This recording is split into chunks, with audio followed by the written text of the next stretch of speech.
Yung tambay, may pera na, may ayuda pa, kumpleto pa ang tulog. Ikaw may trabaho, pagod puyat, walang pera, may utang pa. Aray ko! Mga kababayan, hindi na natin kailangan ng mamahaling drainage.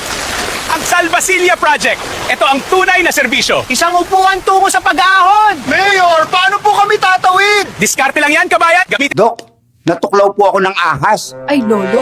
Wala tayong anti-venom ngayon. Kailangan natin manumanong sipsipin yan. San ba banda? Sa Junjun ko po, Dok. Ay, may natira pa palang isa dito.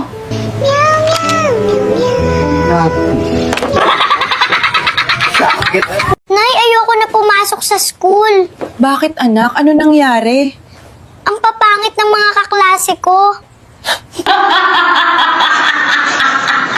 Alam nyo ba guys, malalaman mo lang kung gaano kabobo ang isang tao, yun ay kapag pinagtatanggol niya ang mali.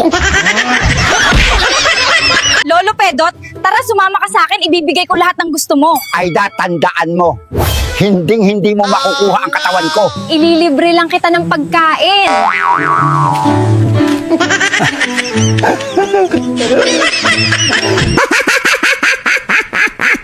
Nay, nagluluto ka? Hindi, nagswiswimming ako.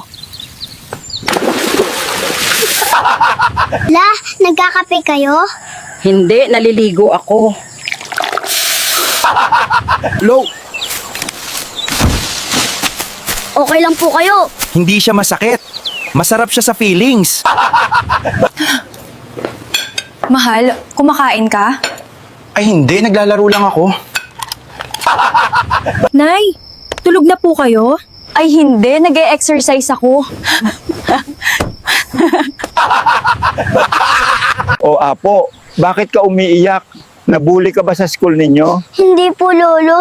Hindi po kasi ako nakasulat ng pangalan ko. Eh bakit hindi mo nasulat? Ano, Lolo? Ang haba ng pangalan ko. Artemio Christian J. Leno de la Madrid Anguilar Cuanco Espiritu. Aray ko! Mahigpit ang laban dito sa Provincial Road Classic. Si Jose Ruiz, matibay pa rin ang ritmo kahit sunod-sunod ang lubak. Ang lalim ng butas na yan! Pero naisalba pa rin niya. Tuloy-tuloy ang pagpihit. Papasok na sa huling linya. At ayun, si Ruiz ang unang tataw. Apo, bakit ang bilis maubos ng toothpick eh? Kakabili ko lang nito nung isang araw ah. Hindi ko po alam, Lolo, kasi kapag ako ang gumagamit, ibinabalik ko din. Lolo Pedot, mahuhulaan nyo ba kung ito ang kabet ng asawa ko? Hindi siya ang kabit ng asawa mo. Buti naman kung ganun. Kasal na silang dalawa at ikaw talaga ang kabit.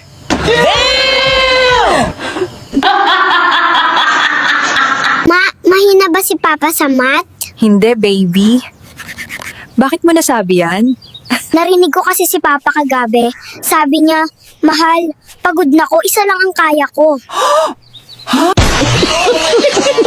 Sa ibang bansa, pag masipag ka sa trabaho, dadagdagan sahod mo. Pero dito sa Pinas, trabaho idadagdag sa'yo. Buisit na buhay to, kung di ka sip-sip, di ka ma-promote.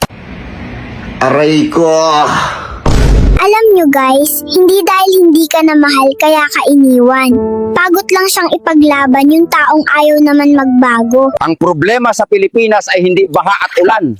Ang tunay na problema sa Pilipinas ang mga magnanakaw sa gobyerno. Kakapal ng mukha ninyo. Nabubuhan kayo sa buwis ng mga Pilipino. Kumakain ng masasarap na pagkain gamit ang pera ng taong bayan. Sa sobrang panatiko mo sa isang tao, nagiging bobo ka na. Kahit kitang-kita mo ng mali, patuloy mo pa rin sinusuportahan. Bobo ka na nga, tanga ka pa. Father, ang gwapo at ang cute mo naman. Talaga ba? Bakit po kayo naging pari?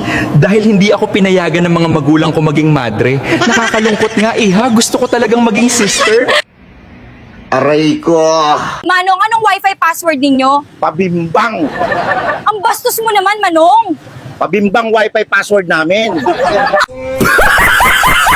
Alam mo pre, habang binabagyo tayo at binabaha, yung mga buhaya nagpapaparty-party sila. Oo nga pre, mga walang pakialam sa nangyayari. Buti na lang hindi ito nanalo noong nakaraang halalan. Walang hiya. Kasama ka rin pala sa flood control project. Balik ka na sa kulungan. Mang Pedot, wag mo sabihin sa asawa ko yung nangyari sa atin. Wala kasi kaming pambayad ng utang eh. Nakalimutan ko pala sabihin kanina, bayad na si kumpare ng utang. Tandang Pedot, susunduin na kita. Kailangan mo nang sumama, una ka sa akin listahan. Hindi ba pwedeng bukas na lang? Magkape ka muna. Mukhang mahaba ang ating paglalakbay. Sige, total napagod ako sa haba ng paglalakbay. Akala mo maiisahan mo ako? Mautak to! Ilalagad ko ngayon ang pangalan ko sa pinakang dulo. Meanwhile, Napasarap ang tulog ko ah. Ang sarap ng timpla mong kape. Dahil dyan, sa dulo muna ako pipili ng isasama ko.